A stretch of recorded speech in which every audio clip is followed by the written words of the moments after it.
భగవద్గీత 91వ రోజు 45వ శ్లోకం.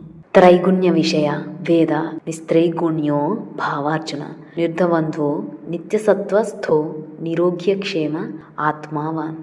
త్రైగుణ్య విషయ వేద నిస్త్రైగుణ్య భవ అర్జున నిర్ధవం ద్వః నిత్యసత్వస్థః నిర్యోగక్షేమ ఆత్మవాన్. అర్జున వేదములు త్రైగుణ్య విషయ త్రిగుణములు విషయములుగా గలవి. త్వం నీవు నిస్త్రైగుణ్య త్రిగుణాహితుడవు, నిర్ద్వంద్వ ద్వంద్వరహితుడవు, నిత్యసత్వస్థ శుద్ధ సత్వ రూపుడవు, నిర్యోగక్షేమ యోగక్షేమముల కొరకు ఆరాటము లేనివాడు, ఆత్మవాన్ ఆత్మవిదుడవు, భవ అగుము. ఓ అర్జున, వేదములు సత్వరజస్తమో గుణముల కార్యరూపములైన సమస్త భోగములను గూర్చియు వాటిని పొందుటకై చేయవలసిన సాధనాలను గూర్చియు ప్రతిపాదించు. నీవు ఆ భోగముల ఎడల వాటి సాధనల యందును వసక్తిని త్యజింపు. సుఖదుఖాది ద్వంద్వములకు అతీతుడవు కమ్ము. నిత్యుడైన పరమాత్మ యందే స్థితుడవు కమ్ము.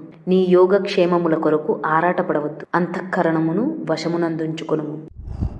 The Vedas propose all the enjoyments that are the manifestations of the qualities of goodness and virtue, and the practice that must be done to attain them. Renounce your attachment to those pleasures and their pursuits. May you be beyond the dualities of happiness and sorrow.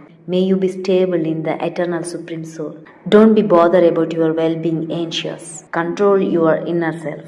గుణాలు and ధర్మం, goodness and virtue యొక్క qualities ఏంటి, all the enjoyments ఏంటి, ఆ enjoyments manifestations ఏంటి అనేది వేదాస్ మనకి propose చేస్తాయి, ప్రతిపాదిస్తాయి. అలాగే వాటిని పొందడానికి మనం ఏం ప్రాక్టీస్ చేయాలనేది కూడా చెప్తుంది. బట్ నువ్వు మాత్రం ఆ ప్లెజర్స్ మీద అండ్ వాటిని ఎట్లా ప్రాక్టీస్ చేయాలన్న దాని మీద ఆసక్తిని తెంచేసుకో, ఇంట్రెస్ట్ చూపించకు.